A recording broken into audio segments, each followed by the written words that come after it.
Having been in self-sufficiency for the last almost now going to 3 years, we feel like we've mastered a few things here and there. And so in response to the comments we get and questions we get on our comment section, today we wanted to share with you just a simple strategy that you can use to make sure you provide food for your family abundantly throughout the year. And because self-sufficiency it's a simple aspect of you trying to provide as much food for your family as possible. Unlike commercial farming where you have to figure out a lot of things to do with the market, the prices and all that. Self-sufficiency is just you try to provide as much food for your family as possible.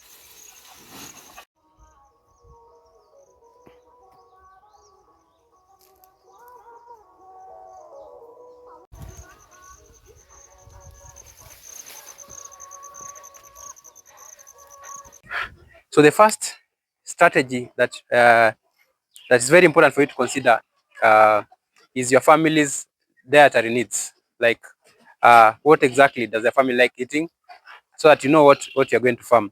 And this and by your consider your family's dietary needs, you have to consider like how many eggs you need, let's say per week, like how many times you eat, let's say meat, like chicken per week, or anything else you're going to keep.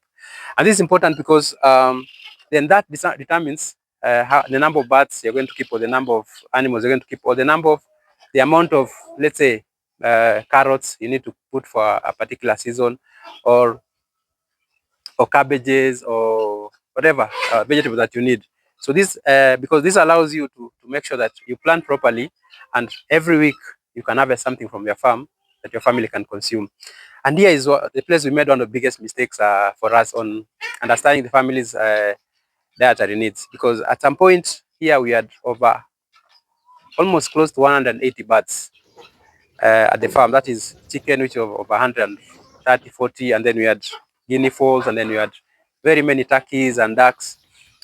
And this is a point where we learned a lot, I think, because we first of all, 180 birds, it seems like commercial, but you can't feed them. They cannot even feed themselves. I think for you to be able to do proper commercial farming, I think we start from about 500, like 500 chicken onwards. So we really struggled on feeding the birds on the farm, until we figured out that as a family we consume about, let's say, 2 chicken per week. And then using that, we are able to cut down on the number of birds we're going to have on the farm. We consume maybe 1 turkey a month. It's been a couple of months since we consumed turkey, and guinea fowls also been a couple of months. So we really have to understand that this is the much we can keep and comfortably take care of them.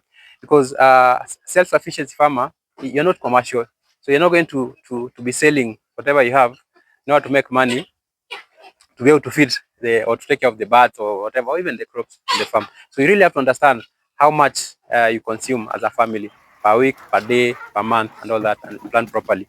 Yeah, I've just given the example of chicken. Nowadays, we understood properly that our needs, especially on chicken meat, and we are able to actually keep a number of birds at the farm that we are comfortable with. Like you can see around, I'm sure you can see the adult chicken moving around. We've been in the last like 6 months, we've just been consuming those very many birds we had. We had over 130 birds, so we've been consuming them slowly. And then 4 months ago, we hatched about 40 chicks that now are going to take over from the next round. So we've actually consumed our adult birds now we are remaining with about maybe 11 or so birds, and that's a breeding stock. So that one is going to continue the next season of breeding. But however, our young ones are now 4 months old, and you can see.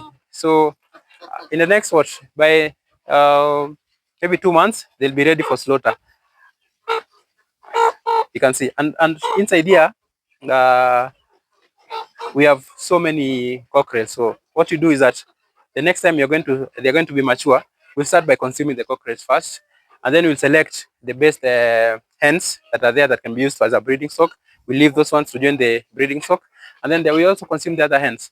And then we'll plan again in that maybe in the next 2 months, when these ones are ready for hatch for slaughter, we are going to hatch other chicks, maybe another 40 again. So always at the farm we'll have a constant number of about let's say 40 or 50 hens. So at every week you can consume at least 2 hens. So that's very important for you to understand your family's dietary needs to be able to plan properly. Yeah, so now once you've already understood and you actually know what your family needs in terms of food, the next thing to look at, of course, is the resources that you have. Here will include, like, let's say, the amount of land that you have, because that determines the number of things you can farm, as in the number of animals you can keep or the number of crops you can grow. So land is another important aspect here. Are you like us? You have, let's say, for this part, okay, huge for this case, you say huge piece of land. Are you just going to use your balcony or your backyard? So that's very important, because that's also going to help you on the next point, that you need to properly plan your farm. So, for example, here we have our land is quite huge. It's quite big, not huge, quite big, and can fit a lot of things. Also, you have one section for, let's say, livestock, another section for crops. But yeah, land is very important, because that determines what kind of crops you're going to keep, or what kind of animals, or even where you're situated. Because there are some places where people live, probably you cannot maybe keep a cow, you cannot keep goats, you cannot keep many chicken because of noise to the neighbors. So that's very important to look at the resources that you have and how they're going to help you feed your family properly. The other resource to look at is water. Water is very important for self-sufficiency in terms of food, because now water is life. Water is what makes your plants grow. And currently, like for us here on the farm, we practice rain-fed agriculture, which is not really what we want. But as we progress, you're going to move from that and go into a more reliable, continuous kind of farming, where I use we are not going to be using rain-fed agriculture for that.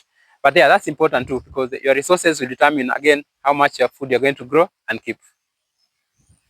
Now, once you've already, now you know your family's dietary needs, you've looked at the available resources. The next thing is, of course, planning properly so that you maximize all these resources to be able to feed your family throughout the year. And for example, there are factors that are going to influence you in this. For example, where we live here, it's in the village, and there's also issue with insecurity. So our plan is this way. We plan the farm this way, that we put chicken next to actually where we live, because that improves security, because anything happens, even at night, we can hear and follow up with it. So, we put livestock next to a house, and then that's the important thing there is that people steal chicken a lot over here. I think, I don't know, because I think because it's very easy to sell chicken. Uh, Someone will come from somewhere and take a chicken and go and sell for 200 shillings or so. It's very easy. The market is ready for chicken. So as you plan your farm, so are some of the things that you consider, things like security. So for us, you see, we put chicken next to our housing. However, there are things that, of course, you need to look at as you're planning your farm. And an example, if you've been following us through, you've seen that, for example, our neighbor has blue gum trees. And we did consider that initially when we were starting. So we put some crops just next to the fence where the blue gum trees are, and they never did well. So those are things you also need to look at as you're planning your farm, like uh, your neighbors, especially. Like now, you see, the blue gum trees for neighbors affected a lot. So insecurity or security, for that matter, and then how your neighbors affect your farm, and also exactly how you're going to place your crops. Some crops are beneficial to each other. So when you're planting those crops, or you are planning your farm, you need to understand the crops that benefit each other, and then you put them next to each other. Yeah, and also on planning, like on your farm, for us here, the other thing was the erosion, the lay of the land, and then erosion here. So we needed to understand um, where to place our crops so they don't get ruined by water and soil erosion. And that's why we came up with beds. I think beds have really helped us in terms of preventing soil erosion and crops maturing properly. Yeah, another thing about planning your farm is that, especially in terms of crops, is that, so depending on your space again, and depending on your family needs, you need to be able to plant the high yield crops, crops that you can be able to harvest frequently and also for a longer time. And also you try and rotate those crops, because as you all know that different crops consume different nutrients from the soil. So when you rotate them, you're able to keep the soil fertile for a bit longer, and also harvest more because the soil is still fertile. So that's very important as you're planning your farm. There's a very important aspect that you need to like a strategy you need to understand about self-sufficiency. You need to understand your local climate or your local weather, which also was a challenge for us here, having not lived there for a while. And then because I was actually born here, and when I was growing up, this place used to rain every day. But now when you came back to farm, things have really changed. I think, guys, global warming is real. People dispute that, but I think it's real. Because nowadays we might get rain once or twice a week. And then 3 days after that, it's so dry. You can even see, like here we had rain a couple of days ago. But you can see, if you look at the ground here, you never think this place has rained for a long time. So there's those issue there's that issue of understanding the climate and knowing when to plant, when the rains are going to be there, what to plant.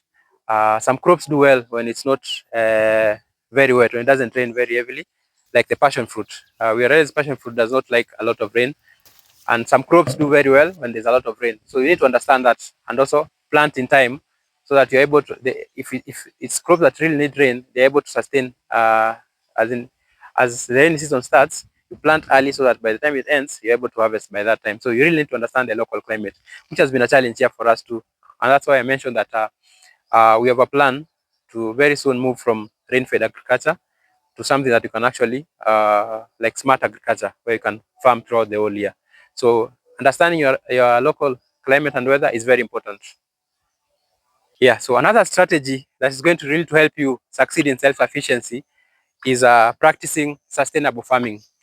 And guys, this just means that we're all running away from this chemical-fed food, a lot of chemicals into our food. So if you are going to live a self-sufficient way, why not just practice sustainable agriculture? And not, how do you do this? Several things you can do. One, I think, is by keeping both livestock and plants, which means the livestock, the droppings and all that for livestock, you can compost them, and that serves as your manure for the farm instead of going to buy fertilizers and all that. So the thing is, when you mix animals and livestock, you're able to get compost for your for your crops, and you will get food for your animals from the farm. So like here you can see, we keep for us here, how we practice sustainable agriculture is that we, first of all, is compost. We usually have a lot of compost on the farm. It's not enough for the whole farm, but we do. You can see these are compost pits, so we dump a lot of things, the kitchen waste. You can see the remains from rabbits' food. Yeah, there's a lot of things we put here, but and then you keep turning them every other day. And once they're ready, once the compost is ready, we take that to the farm. So instead of us going to buy chemical fertilizers, we use our own compost for that, and you're able to get very healthy crops from the farm. So sustainable agriculture will include things like compost, rotating your crops, mulching, which will help, as I said, to conserve moisture in the soil. And if you're practicing rain-fed agriculture, that helps because it retains moisture for longer until maybe you receive your next rainfall or close by there. Yeah, you can also practice no-till agriculture where you don't disturb your land as much, and instead of that, just do raised beds. We've shown you videos of how we do cheap raised bed at our farm over here.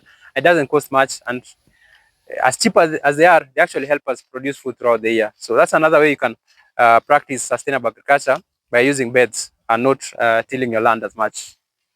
Yep. Permaculture is also a nice way to practice sustainable agriculture, and that's, you mix different things. Especially like here on the farm, we have fruit trees mixed with crops, and then you can see we have sugarcane, we have this is loquat, mango, apple tree is not doing very well. We have citrus fruits, more sugarcane. We have a lot of like 4 mango trees, we have avocado trees there. We have a loquat tree behind there. So permaculture is also a nice aspect to practice as you're doing a self-sufficiency. Our second last strategy that we used on the farm was you start small and scale up slowly. It's very important because you learn so many lessons along the way, and you keep on correcting them and perfecting your way. And as you say, self-sufficiency is a journey. It's a journey that you take on slowly. And so for us, it took us almost 2.5 years to get to the point that we are here. where you can actually see me now, because we have a farm that's next to our house, and we have another farm that is down here. And you can see on this farm we've been able to grow a lot. These are maize or corn from wherever you're watching us from. And here we've not used any chemical fertilizers. We've used just organic manure from our chicken, and a little bit we got somewhere from cow manure. But you can see how our maize is doing vis-a-vis how our neighbors' maize are. We are almost the same, or some of ours are better. And in fact, the seeds that we used here, we didn't buy commercial seeds. We just used the ones we harvested from a farm that we had seen somewhere else. And you can see the maize is doing very well. We just harvested our beans. I'm going to show you that. But yeah, my point is you start small and scale up. It took us almost 2.5 years to get to this point. So it's very important that you start at a certain place and then you grow slowly as you learn your lessons. At this point now where we are, we're able to farm a lot of things and on a larger scale, because we have maize on a larger scale, we have beans on a larger scale, we have arrowroots on a larger scale. This is just part of the arrowroots we have. We have others just after this section of the farm. We have groundnuts now, we have potatoes, we have cassava. You can see this is cassava all here, and there's another on top. So these are bringing us to the next point, that the last point that I'm going to explain to you, that now we're able to grow more than we actually started with, because of a bit of experience and knowledge. So it's very important that we start small and we go to this point. It's taken us 2.5 years, almost 3 years to get here. The final strategy that we just started using at the farm here, and that's after scaling up, is food preservation, which I think is the final point or strategy when you're practicing self-sufficiency. Now that I've shown you we've scaled up, we are producing more than actually need for the family, and you don't want to sell, so you want to have food throughout the year. So what we do is food preservation. And while we've not reached the preservation level for most of like the vegetables, the small vegetables at the farm, like carrots and all that, with beans and maize, we've actually arrived at the level that we can actually produce more than we actually need. So what to do is preserve. And so we've done maize, preserved maize. Now we just have harvested beans. You can see these ones now we're going to dry them out here until they're very dry, that it's easy for them to come out of the pods like this. And these are yellow beans. And then once you take them from the pods, then you're going to dry them further, and so that we're able to remove all the moisture from them, and then you're going to put them in nice sacks where water cannot access, or there's no moisture that's coming in, and they're going to extend their shelf life, so you can consume them over the next few months. So the final stage, which I think is a reward for you as a self-sufficiency farmer, when you've scaled up and you produce more, now you need to learn how to preserve your food so it lasts for longer. And our plan is, even for the vegetables like carrots, lettuce, and all that, pepper, onions, we get to the level that we produce more that you can use at a go, and you're able to preserve them for longer, so that throughout the year we're able to consume our own food. So yeah, that's our experience here. That's a simple strategy that we've used to not succeed in our self-sufficiency journey. And you can see it's very simple things. And actually anyone can do it as long as you have some space to either keep animals or grow crops. Anyone can succeed in this, because unlike commercial farming, this is a very simple way of life, that the only focus is to grow as much food for your family as possible and in a sustainable way. And also for us here, we focus on organic food. So it's self-sufficiency. In our own experience, is a very simple, lifestyle, and there's a very simple strategy to actually achieve this. And we've shown you through what we've actually done to the level that now we are actually able to grow more than we need, and preserve it for the future. So that's our today's video. We hope you've learned something from today's video. Please go to our comment section. Share with us if you're actually on this self-sufficient journey. Share with us the strategies that you've used to succeed, so that other people can see. And also give us your views on our strategy, whether you feel that it's going to work for you. And we'll appreciate your comments, your likes, and your subscribing to this channel. We really appreciate our family is growing. And it's good that you're building this community of self-sufficiency farmers, and so that you can share knowledge with everyone and let all of us succeed.